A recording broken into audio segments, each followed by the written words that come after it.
Sesungguhnya begitu besarlah kasih-Mu atas dunia, atas kami semua, baik kami menyadari ataupun tidak. Itu adalah fakta, itu adalah kenyataan Tuhan. Tapi biarlah hari-hari ini gereja-Mu semakin diyakinkan bahwa karya Kristus adalah yang mengubahkan dunia ini, sehingga kami boleh menjadi garam dan terang bagi dunia ini. Melalui kasih karunia-Mu yang berlimpah-limpah dalam hidup kami, yang masih sering kurang kami sadari, itu boleh muncul dan hidup dan berkembang di dalam hidup kami. Oleh karenanya Tuhan, pada hari ini, sesuai dengan karya-Mu yang besar, ajarilah kami, tenggelamkan kami dalam kasih-Mu ya Tuhan, supaya benar-benar kami boleh berjalan dalam keserupaan dengan Engkau Tuhan. Berfirman-Lah di tengah-tengah kami. Kami mau mendengarkan, menyimak, dan dirubahkan oleh Roh-Mu yang hadir di sini. Dalam nama Tuhan Yesus kami berdoa. Amin.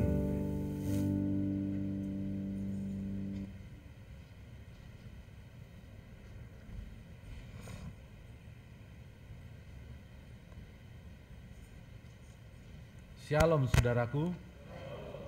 Baik, kita akan buka dari Kisah Rasul 20.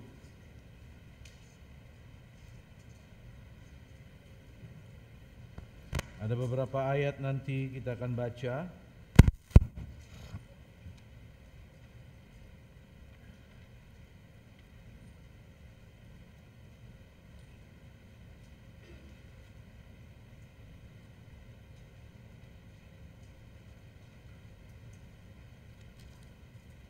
Kisah Rasul 20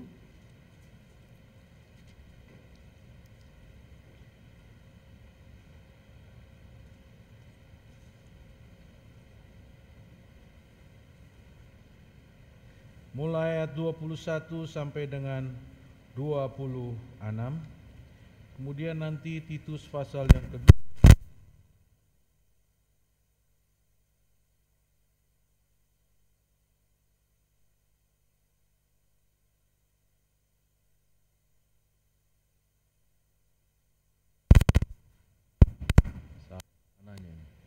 Halo, ya.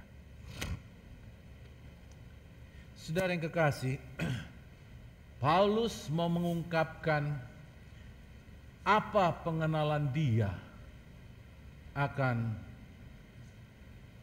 kabar baik itu. Sekarang kita sudah mengerti dan mengenal dan mengetahui bahwa perjanjian baru adalah kabar baik. Tapi dari hamba-hambanya kita akan melihat sesungguhnya bagaimana yang mereka alami, bagaimana yang mereka dapatkan, karena mereka bertemu langsung dengan Kristus waktu masih di muka bumi ini, kemudian dipenuhi dengan Roh Kudus. Lah kita bagiannya hanya dipenuhi dengan Roh Kudus, dan dari situ kita belajar. Saudara yang kekasih, pada kesimpulannya, setelah pergumulan bertahun-tahun Paulus menyatakan karya Kristus, apa kesimpulan dia tentang Injil yang diberitakannya? Kita akan baca sejenak. Saya akan bacakan sama saudara. Ayat 21 dikatakan, aku senantiasa bersaksi kepada orang-orang Yahudi dan orang-orang Yunani supaya mereka bertobat kepada Allah dan percaya kepada Tuhan kita Yesus Kristus. Tetapi sekarang sebagai tawanan roh, aku pergi ke Yerusalem. Aku tidak tahu apa yang akan terjadi atas diriku di situ, selain daripada yang dinyatakan Roh Kudus dari kota ke kota kepadaku, bahwa penjara dan sengsara menunggu aku. Tetapi aku tidak menghiraukan nyawaku sedikit pun, asal saja aku dapat mencapai garis akhir dan menyelesaikan pelayanan yang ditugaskan oleh Tuhan Yesus kepadaku, untuk memberi kesaksian tentang Injil kasih karunia Allah. Dan sekarang aku tahu bahwa kamu tidak akan melihat mukaku lagi, kamu sekalian yang telah kukunjungi untuk memberitakan kerajaan Allah. Sebab itu pada hari ini aku bersaksi kepadamu bahwa aku bersih, tidak bersalah terhadap setiap apapun yang akan binasa. Saudara, mungkin kalau kita nggak mengalami tantangan, penderitaan, melihat Injil itu hanya opsi, pilihan. Ya, ada hidup yang lebih baik katanya, yaitu mengenal Kristus. Hanya tawaran, saudaraku. Tapi Paulus tidak seperti itu. Kita baca kesaksiannya. Bahkan sengsara mau dihadapinya, tapi nggak ngeluh, saudaraku. Nggak ngeluh. Paulus nggak mengeluh kan? Dia hanya bilang begini, bahkan sampai mati, asalkan aku bisa akhir perjuanganku.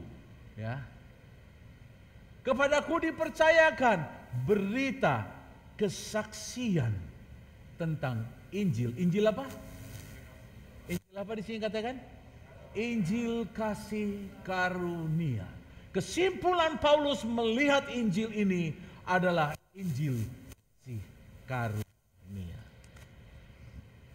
Orang pada sebagian bilang kalau di depannya Injil keselamatan, ya kan? Wah, ini Injil enak sekali, ini ada keselamatan. Tapi di atas semua itu setelah dilalui oleh Paulus, dia katakan, ini bukan sekedar Injil keselamatan, tapi ini adalah Injil kasih karunia. Injil kasih karunia. Kenapa dikatakan demikian? Nanti kita akan dengar. Saudaraku, termasuk beberapa rasul-rasul memandang seperti itu. Coba kita lihat di dalam Petrus, 2 Petrus pasal yang pertama. Tadi Rasul Paulus ya. Sekarang kita lihat Rasul Petrus. Dalam 2 Petrus 1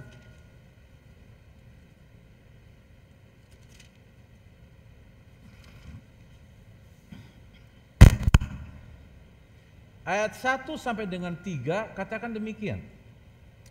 Dari Simon Petrus, hamba dan rasul Yesus Kristus, kepada mereka yang bersama-sama dengan kami memperoleh iman oleh karena keadilan Allah dan juru selamat kita, Yesus Kristus. Kasih karunia dan damai sejahtera melimpahi kamu oleh pengenalan akan Allah dan akan Kristus Yesus Tuhan kita. Karena ilahinya telah menganugerahkan kepada kita segala sesuatu yang berguna untuk hidup saleh oleh pengenalan kita akan Dia yang telah memanggil kita oleh kuasanya yang mulia dan ajaib. Ya, segala sesuatu dikaruniakan pada kita karena apa? Karena kasih karunia-Nya. Jadi Petrus pun memiliki pemahaman yang sama. Di ujung-ujung kehidupannya, waktu baru-baru, lihatlah, dia tampil dengan emosinya masing-masing, toh. Bagaimana setelah makin lama mengenal Injil, ya, makin diubahkan, sehingga pengalaman itulah yang mereka katakan, this gospel, Injil ini adalah Injil kasih karunia.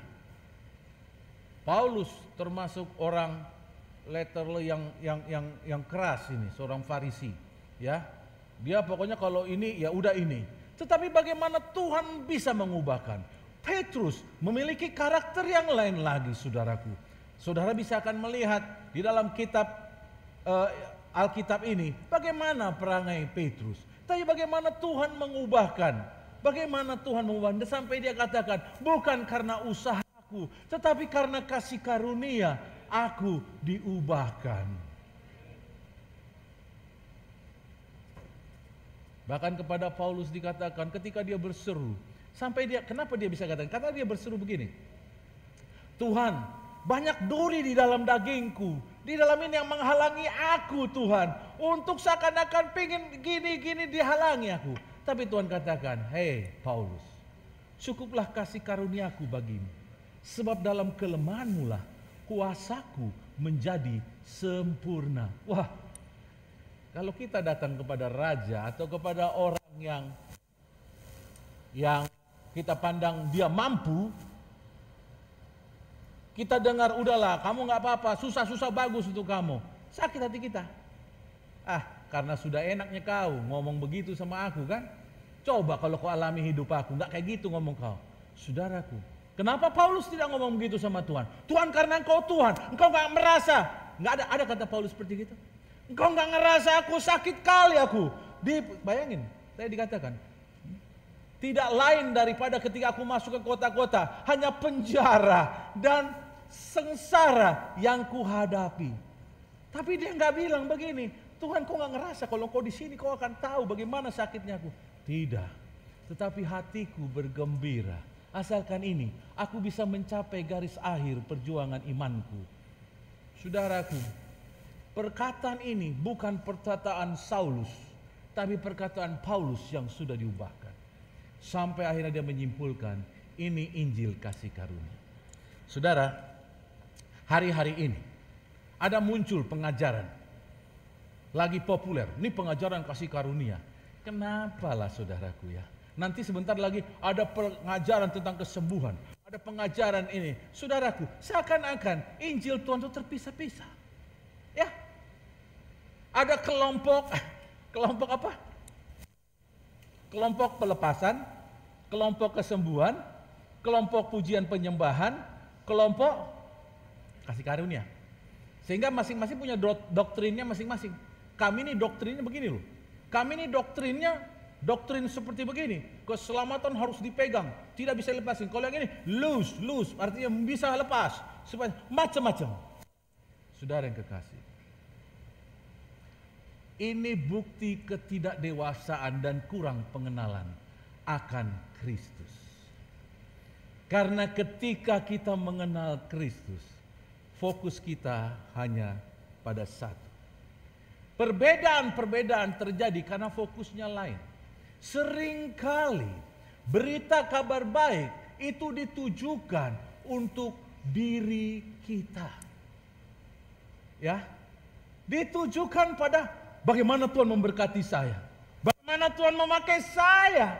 Bagaimana dia mengubah. Jadi it's saya pusatnya. Dan inilah bisa dikatakan sebagai tanda kutip penyimpangan dari panggilan kudus. Mungkin sama aja. Bukan salah orang dipakai Tuhan. Amin. Bukan salah orang dipercayakan Tuhan. Tetapi dari segitu yang keluar apa? Karena ketika Tuhan mengaruniakan segala sesuatu, it's for him. Itu adalah untuk dia, bukan untuk saya. Ya kan? Itu untuk dia. Kalau engkau dipakai dengan luar biasa, it's not for you. Itu untuk dia. Bukan melihat kamunya, melihat dia di dalam kamu yang luar biasa. Karena dia sekarang memang memutuskan tidak nampak secara fisik. Secara fisik dia nampak melalui kita. Bedanya sama dulu gitu. Ya kan? Waktu Yesus masih di muka bumi ini, dia nampak dengan dirinya sendiri. Tapi ketika dia tidak ada, dia nampak melalui saudara dan saya. Coba saudara lihat yang diajari. Waktu dia nampak, dia sendiri nggak bilang hebatin dirinya sendiri. Tetapi Bapalah yang di dalam aku, yang mengajarkan aku, yang memberitahukan kepadamu. Dia aja waktu nampak di muka bumi ini ngomongnya kayak begitu. Lah kamu nih siapa? Kita ini siapa? Yang pertama, kita menerima kasih karunia keselamatan. Amin. Kita dapat kasih karunia hidup dan hidup dalam kelimpahan. Itu saja bagianmu. Tetapi kalau soal meninggikan, nggak ada tempatmu kawan. Siapa tempatnya? Yesus Kristus Tuhan. Saudara, lagu tadi menginspirasi saya. Benar. Masih kurang kami menganggap Engkau sebagai Raja dan Tuhan kami. Kami masih sering menganggap saya ini udah sampai mana? Sudah sehebat apa? Sudah sejauh mana? Yang diukur terus pertumbuhan kita. Bukan keserupaan Kristus itu nampak di dalam kita.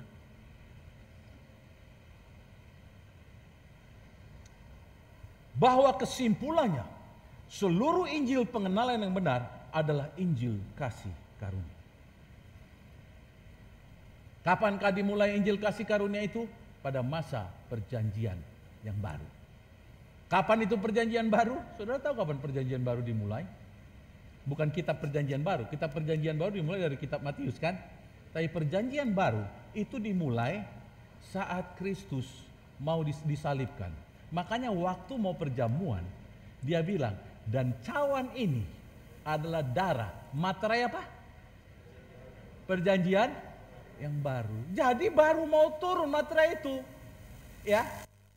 Ketika dia mati, dibangkitkan, disitulah perjanjian baru. Dia nggak ikut lagi. Perjanjian baru yang terjadi, kamulah yang tampil, dia di dalam kamu. Makanya dibuat perjanjian. Kalau dia sendiri yang nampil nggak perlu perjanjian, saudaraku. Karena dia Tuhan, nggak perlu dia perjanjian. Tetapi ketika ini kamu dikasih perjanjian, yakni kamu diangkat menjadi anaknya, kamu dipakai oleh dia, itu perjanjian. Saudara, seperti saya, misalkan saya orang yang kaya, saudaraku, saya percayakan kekayaan saya sama seseorang, kan buat perjanjian kan? Saya buat perjanjian, ini kekayaan saya taruh sama kamu, kamu kerjakan begini. Terjadi perjanjian, dia pelakunya, saya menjadi sumbernya. Demikian juga Tuhan, saudaraku. Dia beri perjanjian baru sama kita. Ingatlah, materai darahku adalah perjanjianku, bahwa aku sudah mati bagi kamu, dan sekarang kamu yang menjadi wakil dan hamba-hambaku. Ada yang berkata amin, saudaraku? Berbahagialah kamu kalau tahu perjanjian baru bukanlah kotakan, kelompokan dalam Alkitab. Itu penulisan Alkitab. Tetapi atmosfer perjanjian baru adalah atmosfer saat Yesus sudah berkorban bagi kita dan dia menjadi milik kita. Ada amin?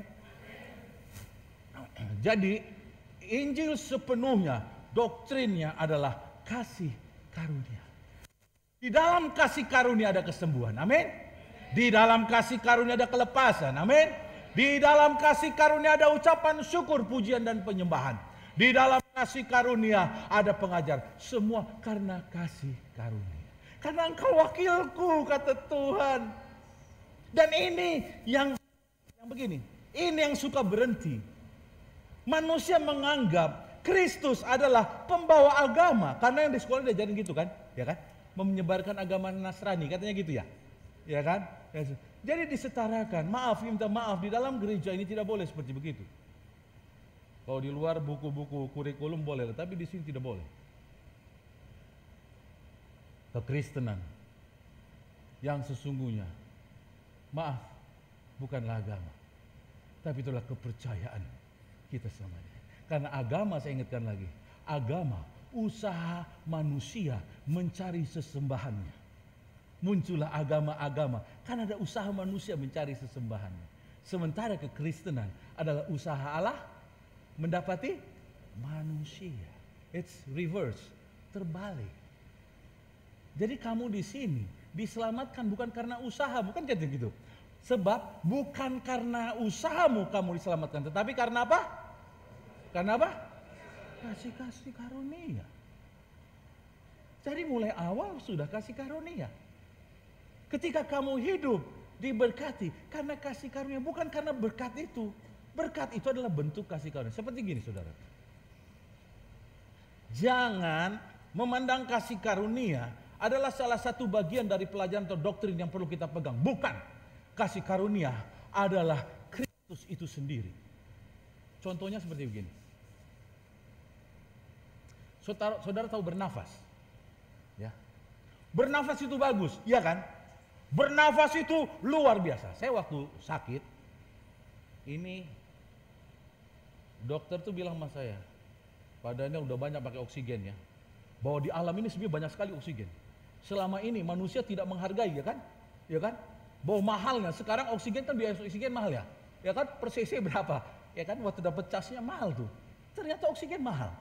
Lihat, padahal ada oksigen yang banyak di muka bumi ini Tuhan berikan, tapi manusia ketika di ujung kehidupannya baru tahu betapa mahalnya. Saudaraku, boleh ngomong 1001 begini, itu adalah ilmu pengetahuan. Intinya harus bernapas toh, ya kan? Ya, you boleh tahu banyak tentang bernafas, tetapi yang penting adalah kamu bernafas. Apa padanannya? Begini juga. Kamu boleh tahu banyak tentang kasih karunia. Itu tidak begitu penting. Yang penting kamu hidup dalam kasih karunia. Kamu memiliki kasih karunia. Banyak orang punya pengetahuan besar akan Kristus. Itu nggak begitu penting. Tapi memiliki Kristus adalah hal yang beda, kawan. Amin. Ada yang beda. Saya akan bagikan sama saudara apa yang beda.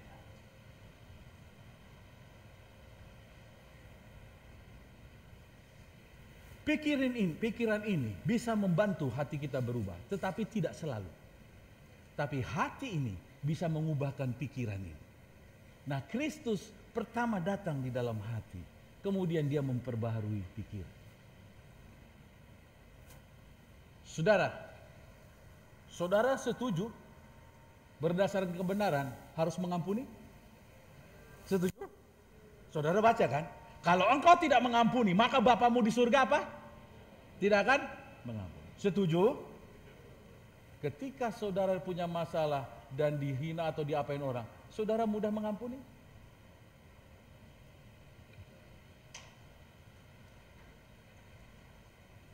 Kalau secara pengetahuan harusnya apa? Harusnya mengampuni. Tapi dalam kenyataan ternyata tidak mudah. Karena ini banyak kita masih hidup agamawi. Ya, mempercayai Kristus hanya dalam pikiran kita, walaupun kita terima, tapi nggak sepenuhnya. Tetapi kalau dia adalah hidup kita, ingat, waktu dalam hidupnya Kristus mudah mengampuni nggak? Halo, ketika dia diejek orang Farisi, mau dipukul orang Farisi itu, enggak kan? Ya, itu Tuhan loh. Diludahin, dia ludah balik. Dia. Ketika disalib, mau di jalan salib, dicemooh, dia nggak bilang begini, hei, aku ini Tuhan, jangan sembarangan kau mati kau nanti. Itu manusia kan, ya kan? Itu hati kita kan? Tapi Kristus gitu. Sekarang saya mau tanya saudara, kalau Kristus adalah nafas, dia ada di mana? Di hati kita toh? Bukan di pengetahuan ini. Pengetahuan bernafas ada di sini, tapi bernafas ada di sini. Itulah Kristus. Ketika dia masuk dalam kita, hatinya akan keluar. Dia akan mudah katakan, aku ampuni. Ada amin? Ketika aku terima Yesus, mudah sekali aku mengampuni. It's easy. Nggak ada usaha berat. Aku harus berjuang untuk mengampuni. Nggak ada. Aku hanya katakan, Tuhan, aku sudah memiliki keselamatan. Aku nggak mencari-cari lagi. Sehina apapun sampai mati gimana pun, aku akan pulang ke rumahmu Bapa. That's it. Amin. Nggak perlu pengetahuan yang jauh, hanya perlu terimalah Kristus sebagai kasih karunia itu di dalam kamu. Kenapa? Kamu rugi, kamu ini dong, begini. Nggak ada kata rugi. Sebab bagiku mati adalah, halo, sebab bagiku mati adalah keuntungan. Ya, kata-kata orang yang sudah mengalami tenggelam dalam kasih karunia lain kan? Ya toh? Lain toh? Itu nampak. Makanya saudaraku, Paulus mendapat anugerah menulis banyak dalam kitab perjanjian baru karena dia menghidupinya. Sebenarnya nggak harus Paulus, tetapi dicari siapa yang menghidupinya. Roh Kudus menetapkan Paulus. Paulus bukan Tuhan. Gampang ya. Kadang-kadang yang menyindir ke Kristen begini, orang Kristen ini nggak ngerti. Dia dengar firman bukan dari Tuhan, dari Paulus katanya gitu kan. Ya ada perkataan gitu. Ada kan kalau debat-debat begitu. Ya ini sekarang begini aja gampang, ya kan? Gampang begini. Alkitab mengajari hidup dalam Kristus dan hidup itu dihidupi oleh Paulus. Ya, karena yang dia katakan itu dia saksikan. Supaya apa? Kita juga begitu. Karena begini, kalau hanya perkataan dari surga, Kita belum lihat perkataan itu mengubahkan, iya enggak? Tetapi di dalam Paulus, perkataan itu nyata. Itu makanya ditetapkan menjadi Injil juga. Ya. Jadi saudara yang kekasih, jangan tanggung-tanggunglah percaya Tuhan. Saya masih ingat selalu Tuhan ingatkan saya, perbaiki dasar ini. Jemaat ini harus punya dasar yang benar. Dasar seperti apa? Ketika engkau memiliki Kristus, kasih karunia ada dalam kamu. Kamu akan mudah memberi. Nggak usah harus mikir kalau memberi. Kan begini ya, kadang-kadang gini. Tahu pun belum tentu melakukannya, ya kan? Ya kan? Kan udah dikasih tahu, beri dan kamu akan. Halo, beri dan kamu akan. Udah tahu, tertulis, tulis. Tapi itu pun tidak, seringkali nggak mengubah. Yang mengubahkan adalah semakin lama engkau tenggelam di dalam Dia. Engkau tahu, belas kasihannya mengalir. Kalau aku sudah menerima dengan gratis, aku akan beri dengan gratis juga. Kan gitu kan? Ya toh? Ada yang bilang, capek kali aku melayani. Capek kali, enak kali orang itu. Aku aja terus yang melayani. Saudara, ini kata-kata yang belum menghidupi kasih karunia. Minta maaf. Ya. Tapi ketika kita menghidupi kasih karunia, yaitu menghidupi Kristus. Ada Kristus rasa bilang gitu, kecapean aku melayani kamu? Tidak ada. Tidak ada. Kita akan berkata, sebagaimana engkau Kristus yang tidak bosan-bosannya melayani aku pun akan melayani dengan tidak bosan-bosannya Tuhan. Saudara, saya mau kasih tahu, bukan pengetahuan tidak perlu, bukan. Pengetahuan akan pernafasan yang baik, bagus. Pertama, kau harus bernapas dulu. Kedua, cari tempat yang banyak oksigennya, kan itu yang kedua. Jangan yang pertama kau harus bernapas dulu. Kalau oksigennya sedikit, kau pindah ke tempat yang banyak. Yaitu dekat, kalau siang hari dekat tanaman, jangan malam hari dekat tanaman, itu balik. Cari di situ segar, sambil olahraga, begini. Tapi itu pengetahuan untuk menambah-nambahkan, itu yang dikatakan kelimpahan kasih karunia. Tapi kasih karunia itu sendiri dimulai dari saudara bernafas. Kasih karunia itu dimulai saat saudara terima Kristus. Pemahaman saudara selanjutnya akan Kristus, itu memperkaya kasih karunia saudaraku. Sayangnya begini, orang banyak mengetahui Kristus, tapi yang nafasnya enggak dia miliki, dia hidupi penuh, tetapi hanya di dalam pikirannya. Saya yakin saudaraku, kalau saja orang percaya, memiliki pemahaman yang benar akan kasih karunia ini. Kadang-kadang ada begini, ada ketakutan dari pengajaran kasih karunia sekarang. Nanti sembarangan. Dosa gampang aja buat begini. Itu karena gini ya. Karena semua udah pakai otak sih. Nanti kalau gini tinggal ampuni, tinggal begini-begini. Tapi kalau engkau mengalaminya, keluar dari dalam. Saya ini, kalau mau ngomong nyakitin orang, udah bicara dulu di dalam. Nanti dia sakit hatinya. Bukan di sini. Di sini. Ketika aku mau bantu orang, gak hitung-hitungan. Karena di sini udah bicara. Aku mengasihi dia. Nggak pakai hitungan. Ada bedanya dia di sini sama dia di sini.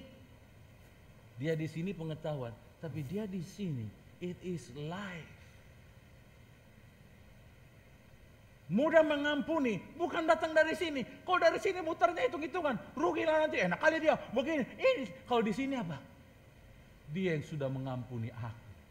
Aku akan mengampuni dia. That's it. Wah, orang gak bisa terima, saya gak bisa terima. Itu kau yang gak bisa terima. Tapi Tuhanku terima itu.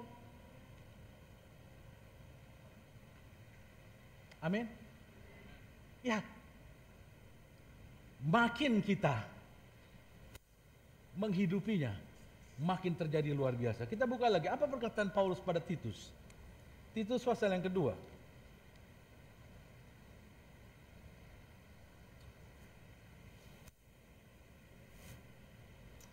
Ketika dia memesankan Titus, pesannya luar biasa. Ayat 11 sampai dengan 15. Kita akan baca bersama-sama, saya yang ganjil, saudara yang genap. Demikian firman Tuhan. Karena kasih karunia Allah yang menyelamatkan semua manusia sudah nyata.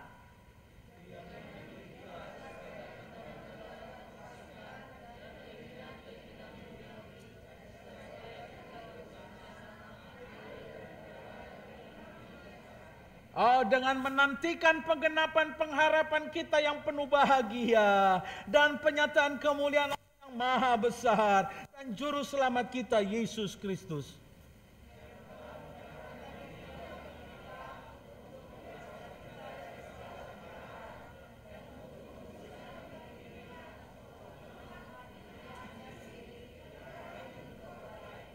Beritakanlah semuanya ini, nasihatilah, yakinkanlah orang dengan segala kewibawaanmu. Janganlah ada orang menganggap engkau rendah.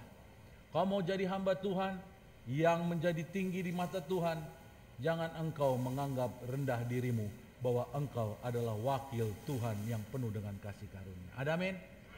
Ya, dikatakan gini saudara. Ayat 14. Yesus Kristus yang telah menyatakan dirinya bagi kita untuk membebaskan. Saya mau tanya, ini pengetahuan atau rohnya ada dalam kita sehingga memampukan kita dibebaskan dari kejahatan? Roh, dia sudah menyerahkan dirinya dan rohnya masuk di dalam kita untuk membebaskan kita dari kejahatan. Bukan sekedar nggak bagus buat jahat ya, nggak bagus buat jahat ya. Lihatlah kalau buat jahat, orang rugi nanti begini. Itu menambah saja, ya. Setelah itu diformulasikan di kepala kita. Tapi yang pertama, dia sudah mati, menyerahkan dirinya untuk siapa? Untuk aku, supaya aku menanggalkan kejahatan. Dia menyerahkan masuk ke dalam hati. Dan dari hati ini kita menanggalkan kejahatan dan membawa kita pada kekudusan Dia dari dalam juga. Halo, dari sini masalahnya seringkali Kristus dengan segala kepenuhannya tidak menguasai ini. Ini masih dikuasai dengan yang lain-lain dari dunia ini.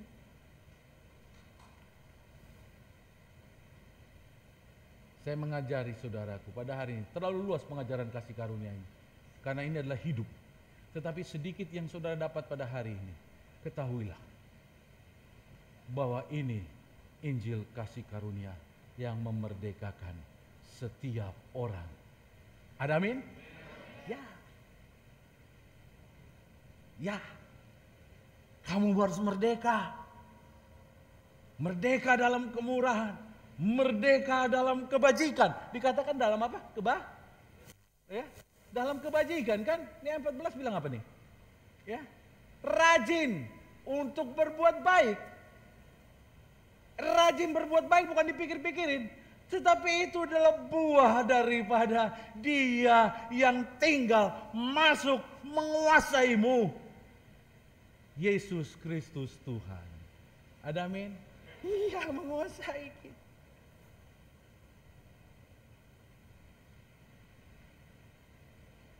And the more, dan bahkan lebih daripada itu.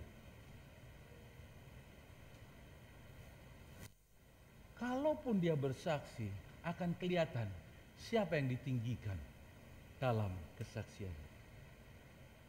Banyak sekarang bisa bersaksi, tapi Tuhan tetap, kau akan kesaksian aku menjadi kesaksian Injil kasih karunia.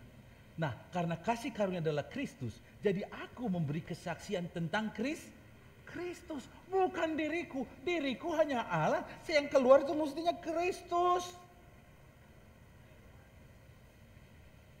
Kalau saya diberkati, pasti ada, jangan, wah Tuhan baik sekali, saya diberkati, saya bisa beli rumah, saya bisa beli mobil, saya begini, betapa baiknya Engkau Tuhan. Terlalu naif. Beda sama yang dipenuhi dengan kasih karunia.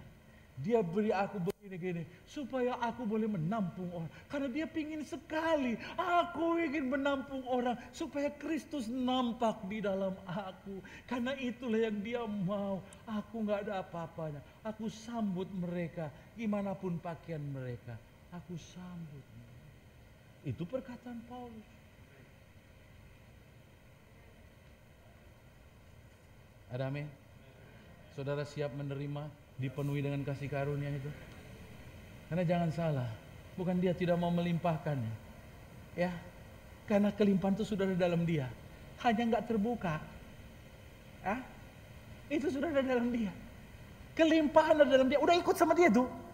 Walaupun di muka bumi ini kelihatannya tidak terjadi begini, karena dia datang ke sini bukan mau menunjukkan kelimpahannya, dia datang ke muka bumi untuk apa? Menyelamatkan. Jadi kalau ada kepercayaan atau agama lain mengatakan, mana Yesus, kalau dia Tuhan dia begini, sama aja sama orang Farisi dulu. Tapi Yesus bilang, udahlah, cek aja deh itu. Aku datang ke sini bukan mau menunjukkan diriku Tuhan. Iblis semua alam mau, sudah tahu aku Tuhan. Aku nggak perlu nunjukin. Tapi aku kesini, aku mau mati buat kamu supaya kamu diselamatkan, supaya kasih karunia yang ada padaku mengalir kepada kamu. Jadi udah miskonsep. Dan itu terjadi kalau pengen lihat dia Tuhan, yaitu setelah perjanjian baru ini, setelah dia pergi dari muka bumi ini, nampaklah kuasanya, kemudian bergilang gemilang gini. Karena ketika dia di singgasana, dia tinggal memperkatakan saja apa yang mesti terjadi. Tapi ketika dia ke muka bumi ini, tujuannya untuk menyelamatkan saudara dan saya. Jadi nggak usah pusing dalam perdebatan. Amin. Nggak usah kau pusing. Kau dibilang, kau akan pindah agama. Kalau tahu Kristus itu bukan Tuhan, aku nggak perlu tahu Yesus Kristus ketika di muka bumi. Tetapi ketika dia pergi ke surga, dia kembali jadi Tuhan dan aku mengalaminya.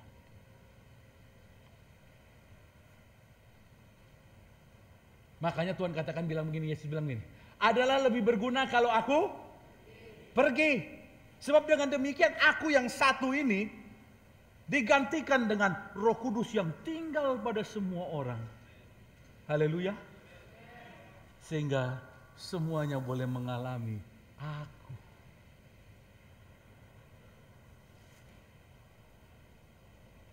Jadi kalaupun kau bisa nyanyi, ya, itu karena kasih karunia. Dan dia mau keluarkan itu dari sini. Jangan kau tahan kawan. Kalau Tuhan udah bilang, aku angkat engkau menjadi begini. Tuhan mana? Enggak usah tanya mana. Dia sudah di dalam. Karena kau pakai pikiran, makanya nggak keluar. Mana aku udah gini-gini. Coba take your time. Mulai datang sama dia. Biarkan dia berkembang dari sini. Alami dia dalam hidupmu. Jangan keluar saudara. Mungkin di sini ada yang merasakan, aku gak punya karunia apa-apa, aku gak mampu apa-apa. Hei, karena engkau berpikir, nanti pikiranmu datang begini, kau tuh anak kampung, kau sekolah SD juga gak lulus, kau begini, hanya itu saja menuduhmu. Bagaimana kau keluar jadi pemenang, lebih daripada pemenang? Sekarang tinggalkan itu. Dan biarkan Kristus yang kau undang masuk di dalam sini. Dan semakin melimpah, semakin. Dan berkata begini, dulu aku gak tahu apa-apa. Tapi oleh kasih karunia-Nya, dia memberi aku hikmat. Itu kata Paulus. Oleh karena kasih karunia-Nya, dia beri. Sekarang ini, kalau kepadamu dipercayakan kuasa, kalau dipercayakan karunia untuk bernubuat atau penglihatan yang belum terjadi, saya mau kasih tahu sama saudaraku. Ya, sekolah pun kau nggak dapat. Itu. Tapi kasih karunia-Nya diberikannya kepadamu. Hikmat, makrifat kalau turun ke atasmu, seakan-akan kau bisa. Belum tentu karena sekolah, kawan. Ya, itu di sana itu mestinya begini. Saudara, belum tentu karena sekolah. Tapi sekolah baik membuat penataan pola pikirnya terstruktur. Jadi didapat simpan yang bagus, kan gitu. Kan gitu. Sekolah itu untuk menata apa yang kau peroleh. Jangan roh ini malah dikalahkan oleh sekolahmu. Enggak bisa, aku nggak percaya. Karena ilmu pengetahuan berkata ini, aku nggak percaya. Ilmu pengetahuan belum sempurna, kawan. Masih setengah jalan, ya kan? Yang sempurna datang kau tolak. Yang rugi siapa? Saudara dan saya. Jangan juga berarti nggak perlu sekolah kita. Tidak. Itu perlu untuk menata pola pikir dan sebagainya. Tapi jangan halangi ketika yang ini mulai bekerja. Amin. Oh saudara yang kekasih, betapa indahnya tenggelam di dalam Dia. Ya, apa yang sudah kau peroleh puluhan tahun yang lalu atau beberapa tahun yang lalu melalui kelahiran baru, biarlah hari ini mencuat keluar bahwa aku dipenuhi dengan kasih karunia. Ya, Dan lama-lama yang ku tahu, Injil ini adalah Injil kasih karunia yang menjadi kehidupanku. Saudara yang kekasih, kesempatan lain akan ajarkan lagi tentang ini. Tapi sampai di sini dulu, saudara. Supaya Kristus itu benar-benar sebagai roh ada di dalam kamu.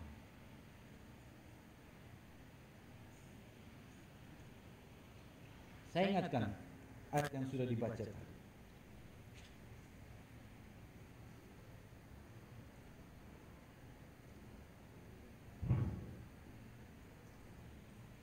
Dua Petrus 1 ayat 3. Karena kuasa ilahinya telah menganugerahkan kepada kita segala sesuatu yang berguna untuk hidup saleh oleh pengenalan kita akan Dia, yang telah memanggil kita oleh kuasanya yang mulia dan ajaib. Saudara tahu kuasa ilahinya ada di mana? Karena kuasa ilahinya telah menganugerahkan kepada kita. Tahu saudara kuasa ilahinya ada di mana? Ada dalam diri Dia yang masuk ke dalam saudara. Kuasa ilahinya ada di sini. Dan Dia, kalau dibiarkan melalui pengenalan kita akan Dia, akan terbuka kuasa.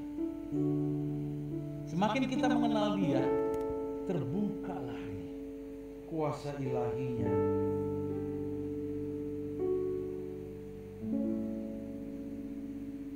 Dan ketika itu terbuka,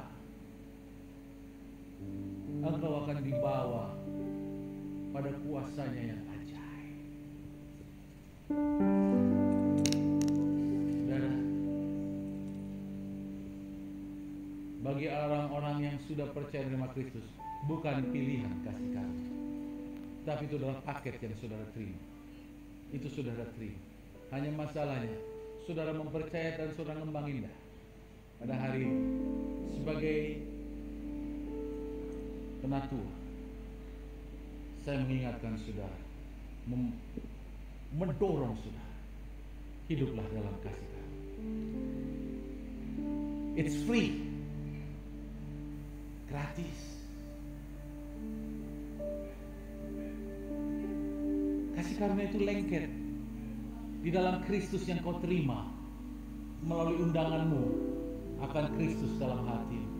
Yang masuk ke dalam hatimu bukan dengan nama, tapi roh yang memiliki pribadi. Namanya Yesus Kristus Tuhan. Bukan kita yang mesti ditinggikan, tapi Dia. Biarlah aku semakin rendah dan Dia semakin tinggi. Pokoknya semua orang yang kena, benar-benar kena kasih karunia, omongnya udah lain, saudaraku. Lain. Yang bertumbuh dalam kasih karunia, ada perbedaan di muka bumi ini. Siapa yang perbedaannya? Adalah orang yang bertumbuh dalam kasih karunia. Dunia, alam roh jahat akan melihat, ini musuh. Saudara mau jadi musuhnya iblis ketika saudara tumbuh dalam kasih karunia. Tapi kalau tumbuh dalam pengetahuan, nggak musuh teman, bisa dirubah-rubah nanti. Dikolek-kolek jadi benci sama orang yang sungguh-sungguh. Dibilang ekstrim lah, ya kan? Orang mau sungguh-sungguh dibilang macam-macam, ya itu udah lupa dia akan dunia ini begini-gini. Ya, emang begitu penting dunia ini? Ya dunia ini harus kau kelola. Betul, kelola aja. Itu nggak begitu penting. Dia datang untuk mengambil balik kita, masuk dalam kerajaan kekal selama-lamanya bersama dengan Dia. Amin. Jadi pada hari ini sembah dan tinggikanlah Dia. Dia itu luar biasa. Sudah terlalu lama Dia menunggu di dalam anak-anaknya untuk tampil menjadi Tuhan dan Raja atas hidup mereka. Kenapa kau khawatir?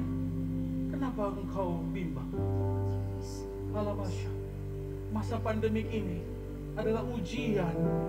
Benarkah engkau percaya sama Dia? Benarkah engkau hidup dalam kasih karunia? Atau kau hidup dalam ketakutan? Hidup dalam kekhawatiran? Sebab bagiku mati adalah Kristus. Hidup adalah Kristus, mati adalah keuntungan. So don't be afraid. Nikmatilah Dia.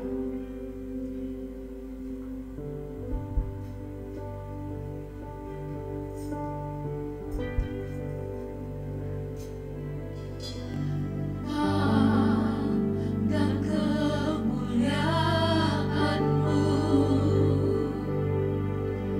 iman besar maha agung. Dia bukanlah sebuah pengetahuan, bukan suatu pengetahuan, tapi Dia adalah imam. Dialah Tuhan, pemilik hidupmu, saudara, yang sering diabaikan di dalam hatimu, dalam hidupmu. Sujud di depan tatamu, taburkan seluruh hidupku dalam tangan-Mu penerus, Yesus Kristus Tuhan. Ya Rabbi, Syabakara, Maya, Masyalalala. Tiada satu pun yang luput dari karya kasih-Mu yang mulia. Bagi segala pujian, hormat, kemuliaan.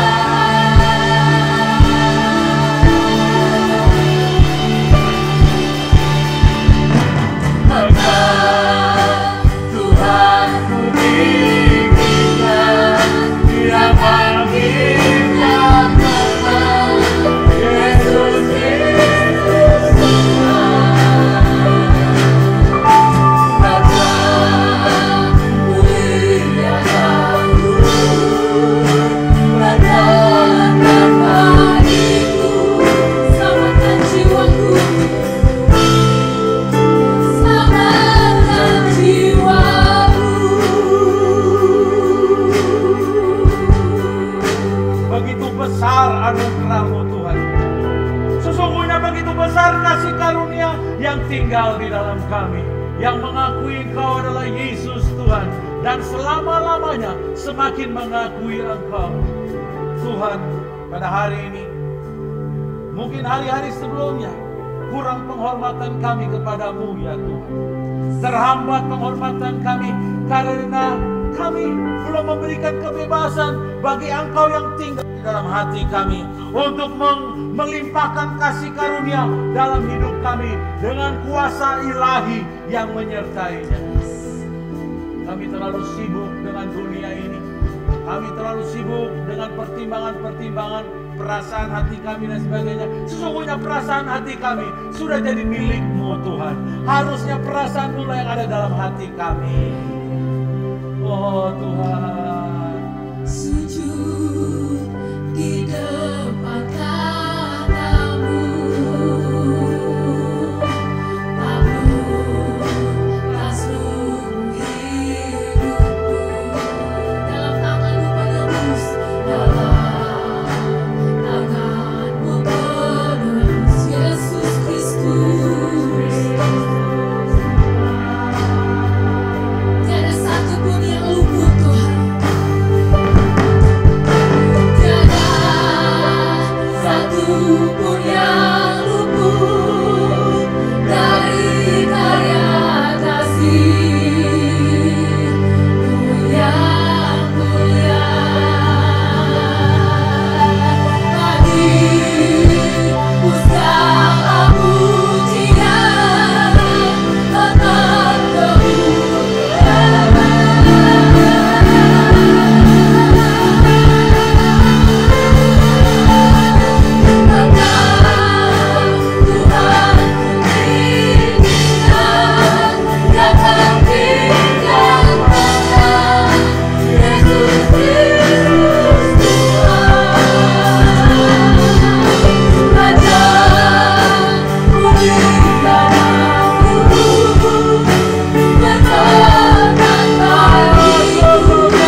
sebatas pengetahuan akan Engkau Tuhan.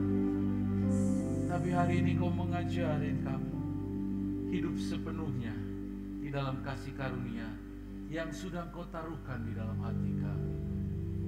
Karena sesungguhnya kasih karunia adalah Engkau Tuhan. Ketika kami memiliki Engkau, kami memiliki kasih karunia. Dan di dalam Engkau, di dalam kasih karunia itu sudah ada kuasa ilahi yang dianugerahkan bagiku untuk aku hidup saleh, yakni mengagungkan Engkau, membiarkan kasih karunia itu bekerja, bahwa satupun yang menerima Engkau sesungguhnya tiada yang luput dari kuasa-Mu untuk melepaskan kasih karunia itu. Tapi apakah kami membebaskan itu? Kami lupa bahwa menghidupi Engkau lebih perlu daripada sekedar mengetahui akan Engkau. Menghidupi Engkau Tuhan, itulah yang mengubahkan kami.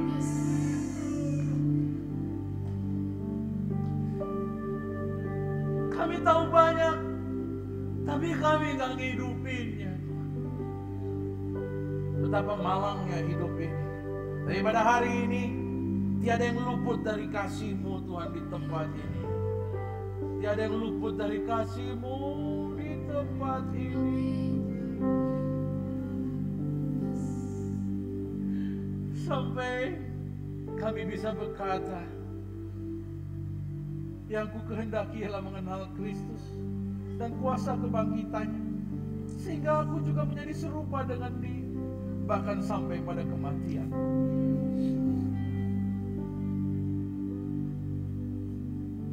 Tiada yang luput dari kasih-Mu ya Tuhan. Tiada satu pun yang luput dari karya kasih-Mu yang mulia. Bagiku segala pujian, hormat,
Jangan tinggalkan kasih karunia, tapi bertumbuhlah dalam kasih karunia. Karena kasih karunia ini, melalui pengenalan akan Tuhan, Dia akan meluputkan kamu dari yang jahat, menggairahkan kamu untuk rajin berbuat baik. Ya Ramasya Makaram.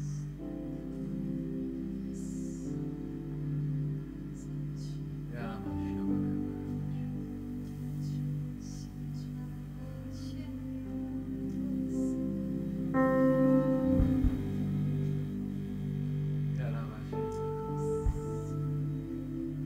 Dia nggak jauh, dia ada dalam kita.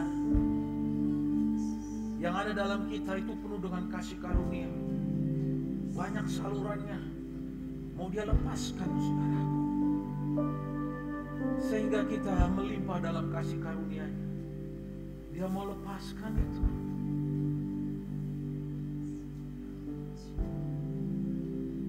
Tapi dia bergerak sebesar seluas hati kita terbuka.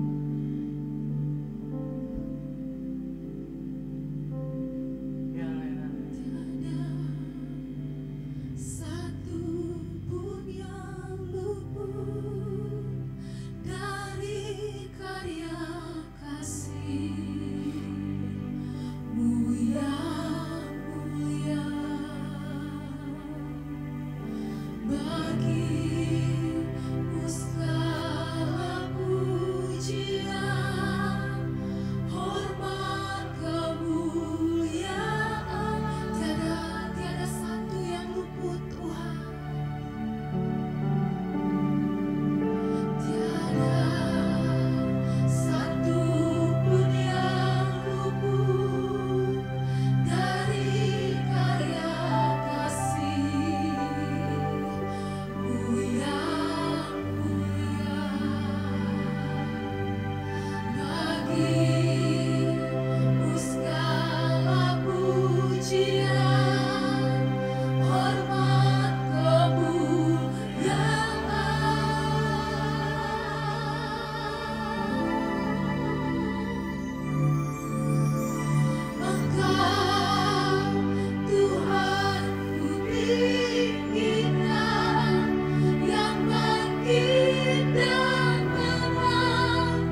karena karya-Mu yang besar. Mengertilah kami, sehingga Engkau menginginkan kami mengasihi saudara kami. Karena tidak satupun yang luput dari karya kasih.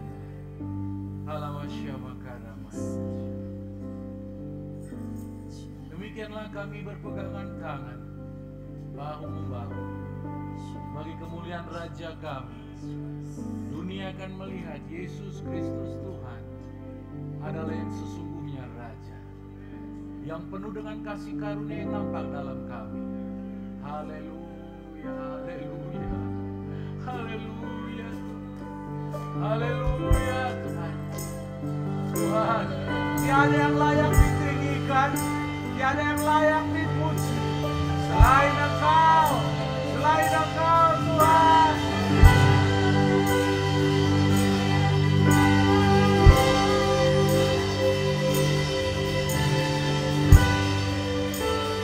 Sungguh hanya Engkau saja yang ditinggikan, karena dari Engkau sumber segalanya. Dan apapun yang Kau nyatakan pada umat-Mu, pada gereja-Mu, adalah karena kasih karunia-Mu. Kalau Kau menetapkan jemaat yang khusus di hati-Mu, itu karena kasih karunia. Hanya karena kasih karunia. Terima kasih Tuhan, terima kasih. Biarlah hati kami sadar, kasih karunia menumpuk di dalam kami untuk dilepaskan dari kami, mengalir ke dunia ini. Dunia menantikan kasih karunia-Mu, baik itu keselamatan, keberkatan, kemurahan, kebajikan, mengalir. Haleluya, haleluya. Terima kasih Tuhan. Terima kasih Tuhan. Silakan duduk saudaraku.